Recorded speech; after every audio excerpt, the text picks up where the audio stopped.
As-tu déjà ressenti ce vide inexplicable quand quelqu'un qui a été important dans ta vie s'éloigne soudainement comme si rien ne s'était passé? Cette personne qui connaissait tes forces et tes faiblesses agit maintenant comme si elle n'avait jamais rien signifié pour toi. Mais voici ce qui est inattendu. Tu n'as pas besoin de supplier, de courir après elle ou de perdre ta dignité pour qu'elle revienne. Il existe une méthode puissante, silencieuse et profondément efficace pour la faire revenir. Et pas seulement revenir, mais revenir en étant repentante, reconnaissant ce qu'elle a perdu. Dans cette vidéo, tu vas découvrir une stratégie aussi subtile que impactante, basée sur l'autocontrôle, la tempérance et la sagesse stoïcienne. Il ne s'agit pas de manipulation, mais de transformation, car lorsque tu changes, tout autour de toi commence à changer. Prépare-toi à comprendre comment le silence, l'amélioration personnelle et l'absence de besoin peuvent devenir tes meilleurs alliés. Ce que tu es sur le point d'apprendre pourrait changer complètement ta façon de voir les relations et ouvrir la porte à un retour que tu ne provoques pas, mais qui se fait naturellement. Avant de commencer, je veux que tu prennes un moment et écrives dans les commentaires « Mon changement commence maintenant avec le stoïcisme ». Fais-le comme un engagement envers toi-même. Un premier pas vers la meilleure version de toi. Ensemble, nous allons sur ce chemin. Numéro 1. Le silence comme message puissant. Souvent, nous croyons que le silence signifie abandon, indifférence ou défaite. Nous pensons que si nous ne disons rien, si nous n'expliquons pas notre point de vue, si nous ne justifions pas nos actions, l'autre ne comprendra pas.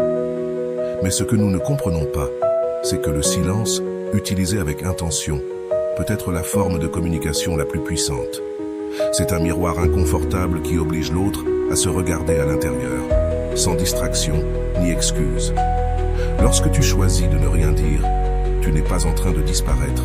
Tu laisses simplement de l'espace pour que l'autre remarque ton absence, ressente ton manque et surtout réfléchisse sans que tu aies à le convaincre de quoi que ce soit. Te justifier sans cesse te rend prévisible et ce qui est prévisible perd de son impact.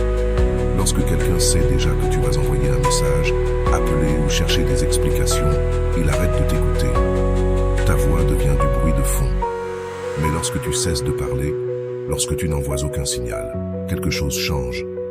La routine est brisée, et c'est dans cette rupture que le véritable pouvoir de ta présence commence à émerger, non pas parce que tu cherches à manipuler, mais parce que tu arrêtes de supplier, et ce changement d'énergie transforme tout. Le psychologue John Gottman, expert en relations humaines, affirme que dans un conflit, ce qui est le plus efficace n'est pas d'insister ni de forcer une résolution immédiate, mais de créer un espace de non-réaction. Ce silence stratégique évite non seulement d'aggraver la situation, mais il déclenche également un processus intérieur chez l'autre. En n'offrant pas ce à quoi il est habitué, l'autre est forcé de traiter la situation, de se poser des questions, de douter. Le silence ne coupe pas la communication, il la redirige vers l'introspection. Ce que tu ne dis pas devient un écho dans l'autre. Et cet écho peut être bien plus transformateur que n'importe quelle explication. C'est pourquoi, comme exercice, propose-toi 7 jours de silence total. Ce n'est pas une punition ni une technique d'indifférence, c'est une pratique de présence intérieure. Ne texte pas, n'appelle pas, ne vérifie pas ses réseaux. Au lieu de concentrer ton attention sur cette personne, dirige-la vers toi. Améliore quelque chose de tangible, ton corps, ton environnement, tes habitudes. Fais de l'exercice, nettoie ton espace, organise ta vie. Le silence n'est pas du vide, c'est une redirection. Tout ce que tu investissais dans cette relation, investis-le maintenant en toi-même. Et pendant ce temps, l'autre commencera à ressentir quelque chose qu'il ne ressentait pas auparavant, le vide où tu étais. Ce vide ne se remplit pas avec n'importe quoi, car si tu étais présent avec authenticité, amour et engagement, ton absence pèsera. Pas immédiatement, mais avec le temps. La mémoire émotionnelle commence à se réveiller. Les moments partagés, les détails, les conversations, tout revient dans l'esprit de l'autre. Et quand il n'y a pas de bruit, ces souvenirs résonnent plus fort. Ce n'est pas que tu cherches à provoquer cela, c'est que le silence ouvre un espace pour que ces souvenirs surgissent d'eux-mêmes. Et quand cela se produit, ta présence prend de la valeur. Tu n'es plus la personne qui est là à supplier d'être vue. Tu es celle qui est partie en silence, sans drame, sans supplication, avec dignité. Avant de continuer, si tu es nouveau sur ma chaîne, profite pour t'abonner et activer la cloche pour continuer à recevoir mon contenu. et t'aider à vivre une vie beaucoup plus épanouie. Numéro 2, l'absence génère de la valeur. Quand tu es toujours disponible, tu deviens une partie du décor.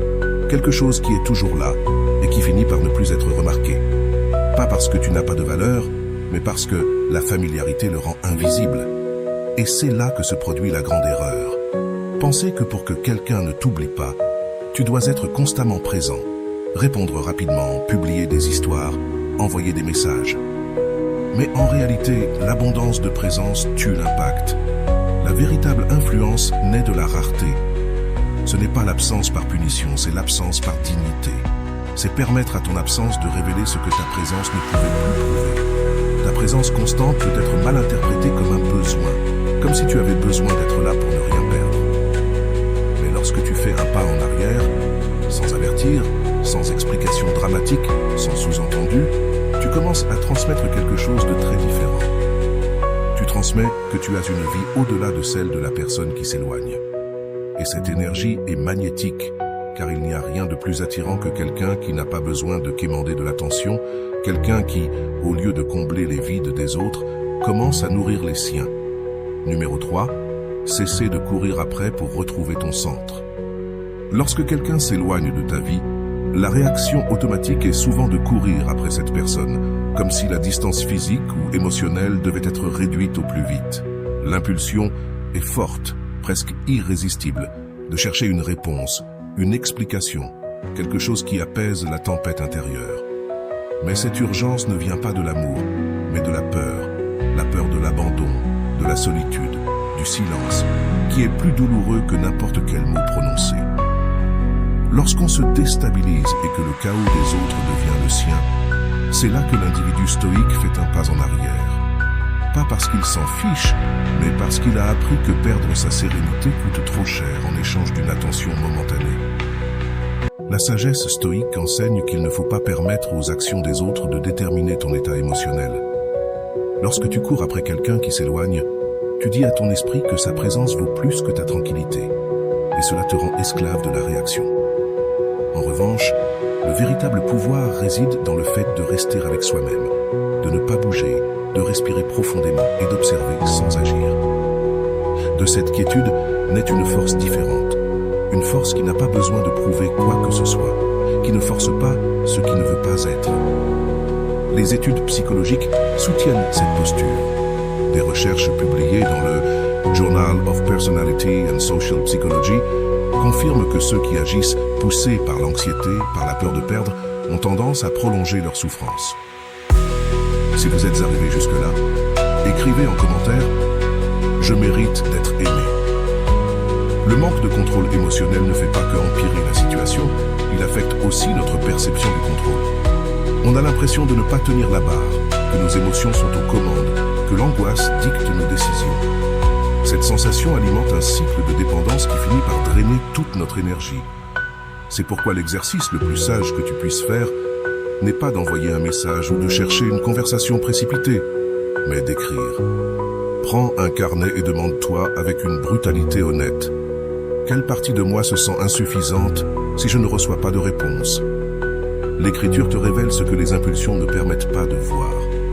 Souvent, cette urgence de contact est une urgence de validation. Après avoir écrit, fais quelque chose pour toi, non pas comme une échappatoire, mais comme une réaffirmation. Prends soin de ton corps. Entraîne-toi, mange bien, dors tôt, reprends un projet que tu avais laissé de côté ou contacte quelqu'un qui te valorise sans condition. Tu ne fais pas semblant d'ignorer celui ou celle qui est parti, tu choisis de ne pas t'ignorer toi-même. Depuis ce lieu de reconnexion avec toi-même, quelque chose d'inattendu se produit. Ton énergie change. Elle n'est plus perçue comme un besoin, mais comme une présence. Tu n'as plus besoin de demander à quelqu'un de revenir, car tu deviens quelqu'un qui inspire le retour. La paix que tu construis en toi devient plus attrayante que n'importe quelle insistance. Et même si cette personne ne revient jamais, toi, tu n'es plus là où on t'a laissé. Tu es plus haut, plus centré, plus complet. Et cela, c'est la véritable victoire. Avoir transformé l'abandon en une rencontre avec toi-même. Tu as cessé de courir, et en faisant cela, tu as retrouvé ton centre. Et depuis ce centre, tout ce qui arrive, le fait par affinité, non par désespoir. Tu ne deviens pas un aimant en insistant, mais en existant pleinement. C'est cela la force silencieuse du stoïque, celle qui ne supplie pas, mais qui ne se ferme pas non plus. Celle qui reste debout tandis que tout le reste s'effondre, qui dit sans mots « je suis là, complet, sans besoin de poursuivre ». Et si tu choisis de revenir, que ce soit parce que tu as aussi choisi la paix. Numéro 4. Cesser d'alimenter des liens par besoin. Lorsque tu construis un lien à partir du besoin, tu le contamines dès le départ. Même s'il semble être de l'affection, même s'il semble être de l'amour, au fond, il y a de la peur. Peur de ne pas être assez, peur d'être oublié, peur que si tu ne fais pas ce qu'il faut, l'autre partira. Et lorsque tout ce que tu donnes naît de cette peur, ce que tu reçois n'est pas réel. C'est une réponse au vide, pas à ta véritable essence. Le stoïque comprend qu'un lien n'est véritablement authentique que lorsqu'il peut exister sans anxiété. Lorsqu'on n'a pas besoin d'être vu pour sentir qu'on existe, lorsqu'on n'agit pas pour combler un vide, mais parce que notre intérieur est déjà plein, et c'est de cet endroit qu'on décide de partager. Le problème apparaît lorsque tu fais des choses uniquement pour que l'on te remarque, lorsque tu appelles non pas parce que tu en as envie, mais parce que tu as peur que si tu ne le fais pas, on t'oublie. Lorsque tu poses des questions, que tu insistes, que tu t'expliques, tout cela dans l'espoir de maintenir le lien vivant. Mais ce type de lien n'a pas de racines profondes. Il devient fragile, dépendant, conditionné. Et toi, tu deviens quelqu'un qui n'agit plus par choix, mais par besoin. C'est là que l'authenticité se perd, et avec elle, le respect. La neuropsychologie sociale le confirme. Les liens qui naissent de l'anxiété génèrent des patterns de codépendance, c'est-à-dire des relations où l'un vit dans l'attente de l'autre, où l'autonomie disparaît, où chaque geste était mesuré par la peur de briser ce qui, en réalité, est déjà brisé. Et ce n'est pas tout. Le stress augmente, car maintenir un lien par peur est épuisant. Cela te vole ton énergie, te réduit et t'empêche de voir que tu n'as besoin de remplir personne, ni d'être rempli par quelqu'un, car tu as déjà ce qu'il te faut, ton propre feu intérieur. Fais un exercice simple mais révélateur. Prends une feuille et écris toutes les choses que tu fais par peur de perdre quelqu'un. Combien de fois as-tu écrit par insécurité? Combien de fois as-tu dit « oui » alors que tu voulais dire « non », juste pour qu'on ne s'éloigne pas? Combien de fois es-tu resté silencieux par crainte de déranger? Tout cela vient du besoin, pas de la plénitude. Une fois que tu as cette liste, prends une autre feuille et écris ce que tu ferais si tu savais déjà que tu es suffisant. Si tu savais que tu n'as rien à prouver, que ta valeur ne change, ni que tu sois là, ni que tu ne sois pas là. C'est cette version de toi que tu dois commencer à incarner. Lorsque tu fais ce changement, quelque chose se transforme. Tu ne vis plus en cherchant des signes, en attendant des réponses, en suppliant de l'attention. Ton énergie retourne à toi et c'est magnétique, car quand quelqu'un agit depuis la plénitude, cela se remarque. La façon dont tu parles, dont tu entres et sors d'une conversation, dont tu choisis d'être là sans exiger. Tout cela communique un message très clair. Je vais bien avec moi-même, je n'ai pas besoin qu'on me complète. Mais si tu choisis de partager cet espace avec moi, librement, sois le bienvenu. Et là naît la véritable attraction. Ce n'est plus un lien basé sur l'urgence, mais sur l'équilibre. Tu ne cherches plus à être sauvé, ni à sauver qui que ce soit. Tu avances simplement avec fermeté, sachant que ceux qui resteront le feront parce qu'ils le veulent, non parce que tu les as pressés. Ce type de lien n'a pas besoin d'être forcé, car il coule depuis l'authenticité, depuis un endroit où l'amour ne se mendie pas, il se partage. Là où le silence n'effraie pas, il donne la paix. Et là, toi, tu cesses enfin d'agir par manque, pour commencer à vivre dans la vérité. Numéro 5. La force est de ne pas briser le personnage. Lorsque quelqu'un s'éloigne, lorsque tu ressens le vide de l'absence, la tentation de briser ton personnage est énorme. L'urgence de chercher, d'expliquer, de clarifier les malentendus, de démontrer que tu es toujours là. Mais c'est précisément à ce moment que ta véritable transformation peut se produire. Pas dans ce que tu fais vers l'extérieur, mais dans ce que tu choisis de ne pas faire. Parce que celui qui parvient à rester fidèle à ses principes, même au milieu du chaos émotionnel, devient quelqu'un qui laisse une empreinte profonde. Le calme, la fermeté, la cohérence. Voilà ce qui te place au-dessus de n'importe quel drame passager. Briser ton personnage par impulsion, c'est ce que fait la plupart des gens. Et c'est là que le respect se perd. Parce que si un jour tu es ferme et que le lendemain tu supplies de l'attention, le message est contradictoire. Personne n'admire celui qui se brise à la première tempête. Celui qui reste fidèle à son essence, qui ne se trahit pas même quand les émotions sont fortes, devient magnétique, car cette intégrité interne est rare. Et ce qui est rare ne s'oublie pas. Si vous êtes arrivé jusque-là, écrivez en commentaire « Je suis prêt à être aimé ». La science soutient cette idée. Une étude publiée dans la revue Émotion par l'American Psychological Association a montré que ceux qui savent réguler leur comportement face au rejet sont vus avec plus de respect à long terme. Il ne s'agit pas de se réprimer, mais de se maîtriser, d'agir depuis la meilleure version de soi-même, pas depuis la douleur. Et cela nécessite une décision constante. Ne pas céder, ne pas se laisser emporter par l'émotion du moment, ne pas trahir sa dignité juste pour apaiser une douleur temporaire. C'est pourquoi l'exercice est si important. Écris une liste de tes principes personnels, pas ceux que tu penses devoir avoir, mais ceux que tu veux réellement honorer. Peut-être que l'un d'eux est de ne pas supplier, un autre de ne pas réagir dans la colère, un autre de tenir ta parole envers toi-même. Cette liste doit être ton guide lorsque tout en toi voudra courir. À la recherche de réponses, lis, respire, demande-toi ce que tu veux faire maintenant. Est-ce que cela me rapproche ou m'éloigne de la personne que je veux être? Cette pause peut tout changer, car ce qui définit ton caractère, ce n'est pas ce que tu fais quand tout va bien, mais ce que tu choisis quand tout semble s'effondrer. C'est dans cet instant d'incertitude que tu décides si tu deviens inoubliable ou simplement une personne de plus parmi celles qui ont agi sur un coup de tête et qui se sont ensuite repenties. Et si tu parviens à te maintenir, si tu parviens à garder ta position avec fermeté, quelque chose commence à changer. Tu ne réagis plus par besoin, mais par conviction. Tu ne te préoccupes plus de ce que l'autre pense, parce que tu sais que ta paix ne dépend pas de cela. Et cette force se remarque, elle se ressent. Parfois, sans rien dire, juste par ton silence, tu fais plus de bruit que n'importe quel cri désespéré. Et cette absence de désespoir désoriente, car celui qui pouvait autrefois te prédire ne sait plus comment te contrôler. C'est cela qui crée une véritable attraction. Non pas le jeu des allées et venues, mais la cohérence profonde. La certitude que, même si cela fait mal, tu restes toi. Tu ne te rabaisses pas par peur. Tu ne te dissolves pas par anxiété.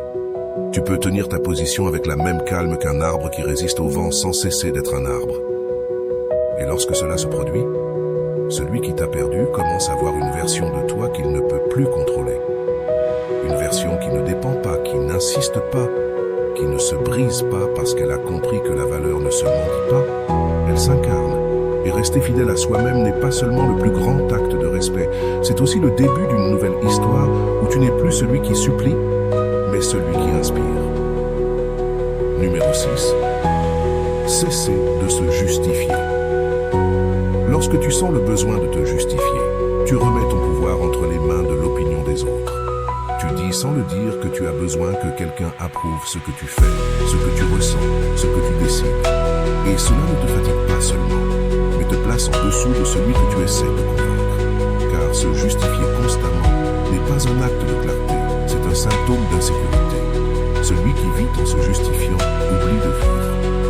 Chaque explication est une brique qu'on place dans une prison invisible, une où tes pensées et tes actions dépendent de l'acceptation des autres. Le stoïcien le sait, celui qui vit à se justifier vit emprisonné, et celui qui est emprisonné ne peut avancer. Cesser de se justifier est l'un des actes les plus puissants que tu puisses pratiquer, car cela implique d'accepter que tout le monde n'a pas besoin de te comprendre. Tu n'as pas besoin de convaincre qui que ce soit pour avoir de la valeur. Tes décisions, tes silences, tes distances, tes priorités ne demandent pas de permission. Lorsque tu choisis d'agir selon tes valeurs et non selon ce que les autres attendent de toi, tu retrouves une liberté que peu connaissent. Et cette liberté ne crie pas, elle ne se défend pas, elle se ressent. Brené Brown, spécialiste en vulnérabilité et courage émotionnel, affirme que le besoin constant de justifier ses actes est lié à une faible estime de soi. Les personnes sûres d'elles ne se précipitent pas pour expliquer ce qu'elles font, ni ne se sentent coupables de ne pas être comprises. Elles vivent simplement en cohérence avec ce qu'elles ressentent. Et quand cela se produit, lorsque tu vis en cohérence, les mots deviennent superflus, car le véritable respect naît des actes, pas des discours. Celui qui cherche une explication pour tout, souvent, le fait pour te maintenir dans le doute, pour te faire sentir que tu lui dois encore quelque chose. Mais tu ne dois de clarté qu'à ceux qui apprécient ta présence. Chaque fois que tu te sens sur le point de justifier pourquoi tu n'as pas répondu, pourquoi tu t'es éloigné, pourquoi tu as décidé de te prioriser, arrête-toi, respire, observe si tu le fais par réelle nécessité de dialogue ou par peur de perdre l'acceptation. Si c'est la seconde option, ne dis rien. Laisse tes actions parler pour toi. Que ta constance, ton évolution, ta façon d'être présent sans mendier, transmettent ce que les mots ne peuvent plus. Car il arrive un moment dans la vie où le silence vaut mieux que 1000 explications. Ce n'est pas de l'arrogance, c'est de l'évolution. L'exercice est simple. Lorsque tu te sens tenté de te justifier, réponds avec présence, pas avec des mots. Reste ferme. Ne bouge pas par peur. Si quelqu'un ne comprend pas ta valeur sans que tu aies à l'expliquer, il ne la comprendra probablement pas après non plus. Investis cette énergie en toi, en avançant, en prouvant, mais pas pour eux, pour toi, pour que chaque pas que tu fais renforce ton chemin, pour que tu deviennes celui qui agit, et non celui qui se défend. C'est là que le changement se produit. Les gens commencent à te percevoir différemment, car pendant que d'autres se désespèrent d'être acceptés, toi, tu restes centré. Pendant que d'autres s'épuisent à expliquer chaque mouvement, toi, tu l'exécutes avec calme. Et cela crée une aura différente, non pas de mystère, mais de fermeté, de quelqu'un qui n'a pas besoin de crier pour être entendu, de quelqu'un qui ne s'agenouille pas pour être vu. C'est la force de celui qui ne se justifie plus. Celui qui cesse de se justifier commence à vivre, car il ne cherche plus à appartenir, mais à être authentique. Il ne demande pas de compréhension, il offre de la cohérence. Et cette cohérence, bien que tout le monde ne la comprenne pas, transforme. Tu n'as rien à prouver. Continue simplement à être toi, avec respect, clarté et détermination, et laisse le monde s'adapter ou s'éloigner. Tu n'es pas là pour convaincre, tu es là pour vivre en paix. Numéro 7. Être ferme comme une montagne. Il y a des moments où tout autour de toi semble vaciller. Quelqu'un s'éloigne, quelqu'un t'attaque, quelqu'un attend de toi que tu réagisses, que tu entres dans son jeu émotionnel. Et toi, tu ressens cette pression de répondre, de te défendre, de montrer que tu sais aussi te battre. Mais c'est là que tout se joue, car le véritable pouvoir n'est pas dans le fait de hausser la voix, mais dans le fait de rester silencieux, de ne pas bouger, d'être comme une montagne face au vent, immobile, serein, observateur. Cela n'est pas de la faiblesse, c'est de la maîtrise. Parce que tout le monde peut crier, mais très peu savent rester immobiles quand tout bouge autour d'eux. La plupart réagissent sur un coup de tête, se laissent emporter par la colère, l'anxiété, le besoin d'avoir le dernier mot. Mais le stoïcien, lui, il respire et attend. Pas parce qu'il ne ressent rien, mais parce qu'il a appris que l'émotion débridée ne fait qu'augmenter le chaos. Lorsque tu choisis de rester ferme, lorsque tu choisis de ne pas tomber dans le drame, tu protèges quelque chose de bien plus précieux que ton orgueil. Tu défends ta paix. Et cette paix devient ton bouclier, ton signe d'autorité silencieuse. Ta façon de dire « Je ne me laisserai pas entraîner ». La Harvard Medical School a prouvé que la pratique quotidienne de la méditation et du contrôle émotionnel réduit de manière significative la réactivité impulsive. Les personnes qui consacrent quelques minutes chaque jour à être en silence, à observer leur esprit, à respirer consciemment, développent une résilience bien plus grande face au stress. Ce n'est pas de la magie, c'est de la neuroscience. Le cerveau se façonne et chaque fois que tu choisis de ne pas répondre avec colère, tu renforces une partie de toi qui auparavant cédait facilement. Cette partie qui maintenant se transforme en roche. L'exercice est simple mais puissant. Médite 5 minutes par jour. Tu n'as pas besoin de musique, de fumée d'encens, ni de perfection. Seulement toi, dans le silence. Ferme les yeux et visualise une montagne solide, géante, imperturbable. Le vent souffle, Les nuages passent, la pluie tombe, mais elle ne bouge pas. Ainsi doit être ton esprit, ainsi doit être ton énergie. Lorsque l'anxiété arrive, ne la repousse pas. Regarde-la, reconnais-la et laisse-la passer. Tu n'es pas cette émotion. Tu es la montagne qui la voit passer sans se briser. Et lorsque tu pratiques cela avec constance, tu commenceras à remarquer un changement. Tu ne réagis plus à chaque commentaire, tu ne te brises plus à chaque absence, tu ne cours plus après le conflit. Ta posture calme commence à provoquer quelque chose de différent chez les autres. Car lorsque tu ne réponds pas comme on l'attend, tu désorientes les autres. Lorsque tu ne tombes pas dans le piège, tu les obliges à regarder leurs propres actions. Et là commence le doute. Pourquoi ne s'est-il pas brisé? Pourquoi ne m'a-t-il pas demandé d'explication? Pourquoi n'est-il pas tombé dans le drame? Ce doute, dans le silence, devient une graine. Et les graines, avec le temps, germent. De ce calme, tu retrouves ton pouvoir. Il n'y a pas de cris, de suppliques, de réactions vides. Seulement toi, observant, vivant, avançant. Et si quelqu'un veut revenir, qu'il revienne par choix, pas parce que tu l'as traîné dans ta désespérance. Le respect se construit ainsi, depuis la fermeté, non depuis le besoin. Sois comme la montagne, regarde le vent passer. Tu n'as pas besoin de bouger pour être fort, tu as seulement besoin de rester là. Et celui qui devra te voir le fera, et lorsqu'il le fera, il ne verra pas quelqu'un qui s'est effondré, mais quelqu'un qui est devenu son propre refuge.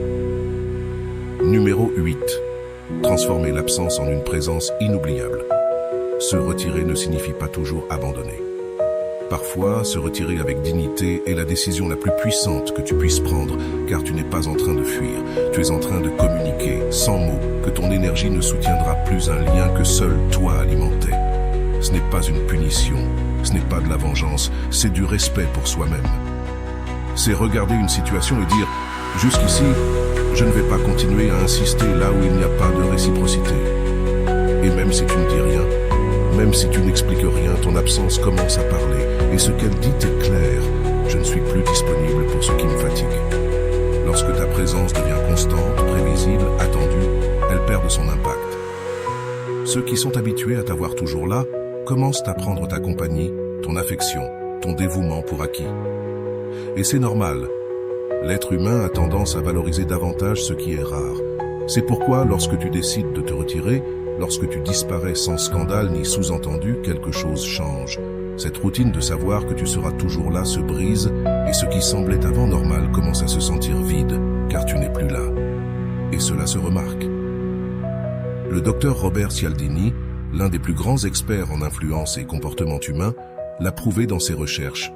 Ce qui est rare est perçu comme plus précieux. Lorsque quelque chose ou quelqu'un cesse d'être à portée de main, l'esprit le magnifie, non pas par manipulation, mais parce que le cerveau répond avec plus d'intérêt à ce qu'il ne peut pas contrôler.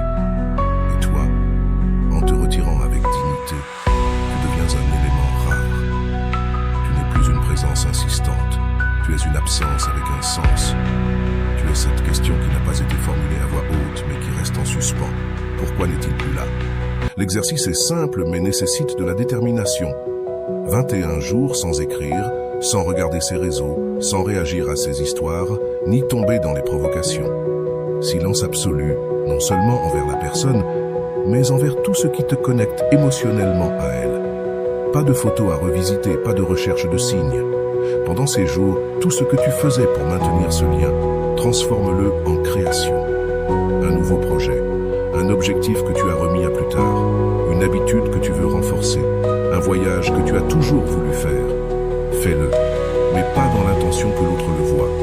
Fais-le pour toi, parce que tu as besoin de revenir à toi. Parce que ton énergie mérite d'être investie dans ce qui te fait grandir, pas dans ce qui t'enchaîne. Et alors, l'inattendu se produit. Ton absence commence à faire du bruit, non pas parce que tu dis, mais parce que tu ne fais plus. L'autre commence à ressentir ce vide, où il y avait des mots, des détails, une présence. Et ce vide commence à provoquer des questions, des souvenirs, des réflexions. Soudainement, ton silence pèse plus que 1000 messages, car il est rempli de sens. Tu n'es plus quelqu'un qui insiste, mais quelqu'un qui se respecte. Et cela, même si tu ne le dis pas, l'autre le ressent et ça laisse une marque. Ainsi, tu transformes ton absence en une présence inoubliable, non pas par ce que tu as fait, mais par la manière dont tu as choisi de te retirer. Non pas parce que tu as crié ta valeur, mais parce que tu l'as incarnée dans le silence. Tu ne cherches plus personne, tu reviens à toi, et cette énergie est si forte qu'elle reste dans la mémoire de l'autre, même quand tu n'es plus là à penser à revenir. Parce qu'au final, ceux qui comptent vraiment n'oublient pas celui qui a su partir la tête haute et l'âme en paix. Numéro 9, se reconstruire sans avoir besoin d'être accepté. Se reconstruire véritablement signifie se relever sans attendre que quelqu'un te félicite, sans attendre que quelqu'un vienne te dire que tu vaux la peine, que tu as bien agi, que maintenant tu mérites son attention. La majorité des gens attendent un signe extérieur pour commencer à changer, comme si la validation des autres était une condition nécessaire au développement personnel. Mais ce n'est pas le cas. En réalité, les véritables changements se produisent dans le silence, loin des projecteurs, lorsque personne ne regarde. C'est lorsque tu décides que le moment est venu de te relever, parce que tu ne supportes plus d'être brisé. L'erreur la plus courante après une perte ou un rejet est d'essayer de prouver ce que tu vaux par le changement. Publier des photos, raconter tes réussites, parler de combien tu vas bien, dans l'espoir que cette personne s'en rende compte et revienne. Mais ce n'est pas de la guérison. C'est un cri déguisé. C'est dire à l'autre, « Regarde-moi, je vais bien sans toi s'il te plaît, regarde-moi ». Et là, tu perds toute ta force, car tu continues à dépendre, à ne pas te reconstruire pour toi, mais pour l'autre.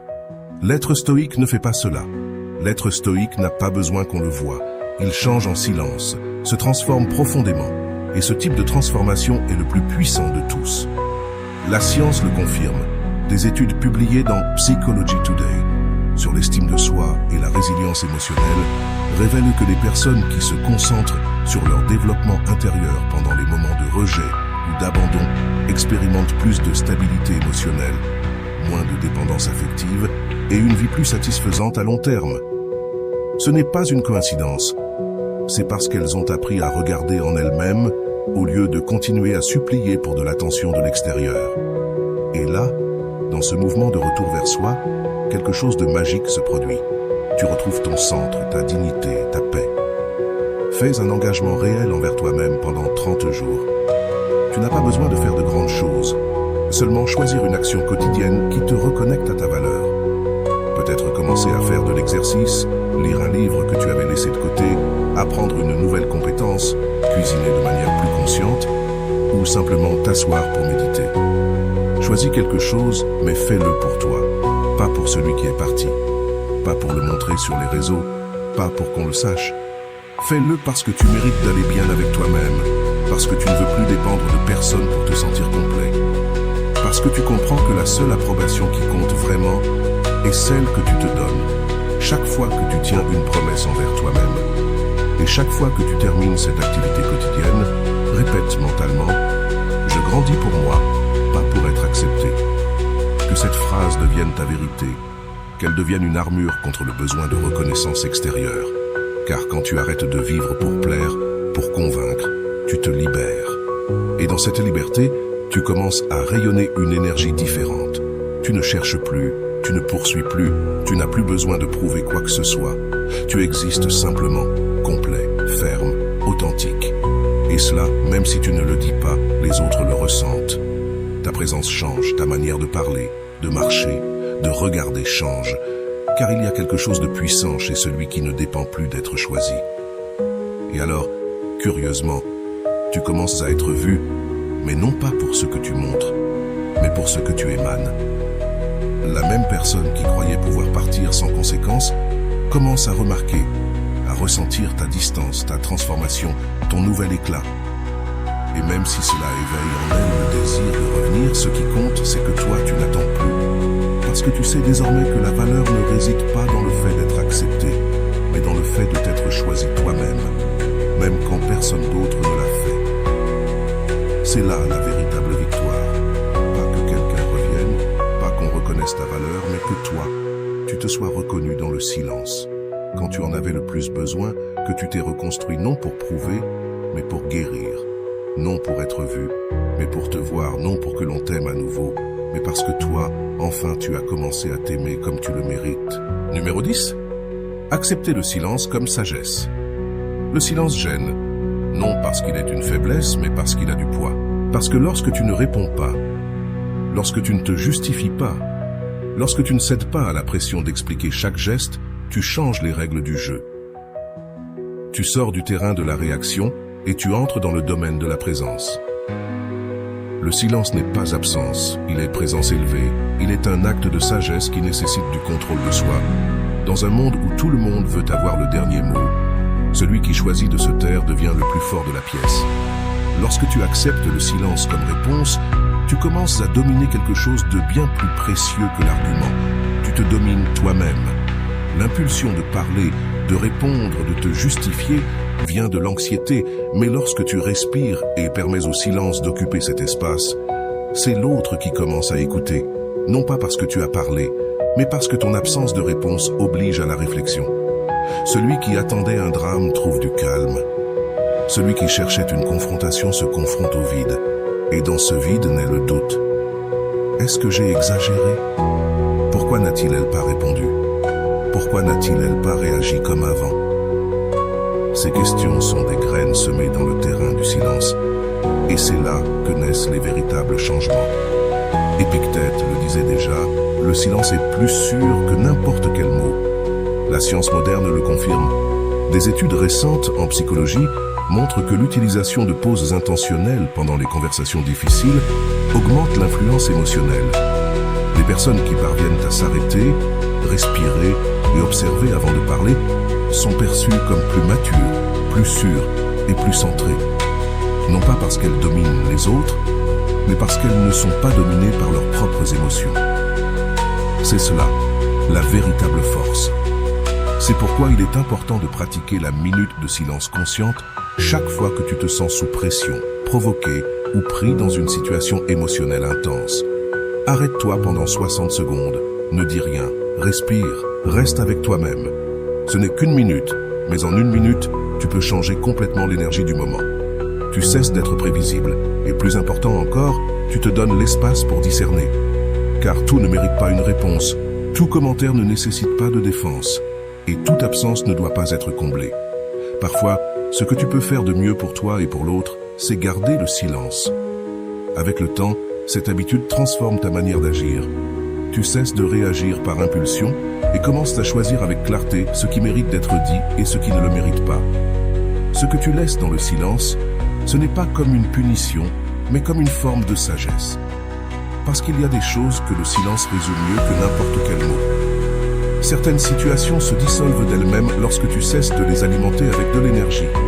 Et certaines personnes ne comprennent ce qu'elles ont perdu que lorsqu'elles n'entendent plus ta voix. Le silence, lorsqu'il est conscient, n'est pas une faiblesse. C'est une stratégie, un domaine intérieur. La preuve que tu n'as pas besoin de gagner une discussion pour être en paix. Tu n'as besoin que d'être en paix avec toi-même. Et celui qui comprend cela ne quémande pas d'attention, ne s'épuise pas à essayer de convaincre, ne tente pas de réparer ce que seul le temps peut résoudre. Il observe simplement et agit lorsque c'est nécessaire, ou choisit de ne pas agir. Et cette décision est la liberté. Celui qui accepte le silence comme sagesse apprend à parler avec le regard, la posture, l'absence. Et ce langage, bien qu'il n'ait pas de mots, est impossible à ignorer, car il vient d'un endroit où la force ne crie pas, elle est simplement présente. Et celui qui l'aperçoit ne l'oublie jamais. Et voilà, j'espère que vous avez trouvé beaucoup de valeur dans cette vidéo. Merci d'être resté jusqu'à la fin de cette vidéo. J'adore quand vous faites ça. Si vous voulez une autre vidéo sur ce sujet, écrivez en commentaire « J'en veux encore plus ». J'espère vous revoir dans une autre vidéo. Merci pour ton temps, prends soin de toi et à bientôt.